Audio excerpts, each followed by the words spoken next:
PAS ini. Katakanlah PAS dapat bentuk kerajaan lah pada PRB16. Adakah PAS nak mengheret ni pemimpin-pemimpin seperti Zahid Ponorogo dalam isu LCS, seperti siapa nama Ismail Sabri 170 juta tak didakwa. Hari ini mereka tak didakwa pasal Anwar Ibrahim. Okey, mereka bentuk kerjasama dengan Anwar Ibrahim. Anwar Ibrahim tak dakwa. So Anwar Ibrahim dah langgar prinsip dia. So adakah selepas ini PAS juga tidak akan mengheret mereka ini? Hishamuddin dalam kes helikopter,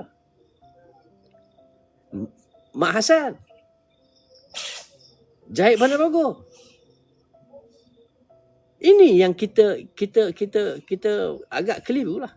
Adakah selepas pada ini pemimpin PAS nak suruh memandangkan kamu adalah ahli kami, kamu kena jilat sahaja pemimpin-pemimpin korup. Macam tu?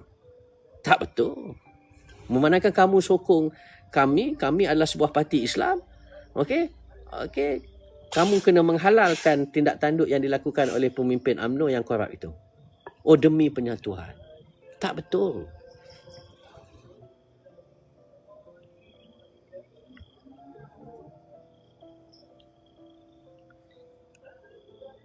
Tak betul. Terpulanglah, itu hak masing-masing. Ini sudut pandang saya. Tapi saya tak nampak lah. Dan saya rasa kalau beginilah selama-lamanya, ya tak kira lah ikut syura ke tak syura ke. Tetapi syura pun ini adalah satu tindakan yang tak betul. Tapi kalau dia rasa dia betul, tak apalah, teruskan. Saya tak ada masalah. Tetapi sampai bila-bila pun kita tidak akan dapat mengubah landscape politik negara kita ini, dan kita akan terus dikuasai oleh pemimpin-pemimpin yang menipu rakyat. Ini sudut pandang saya.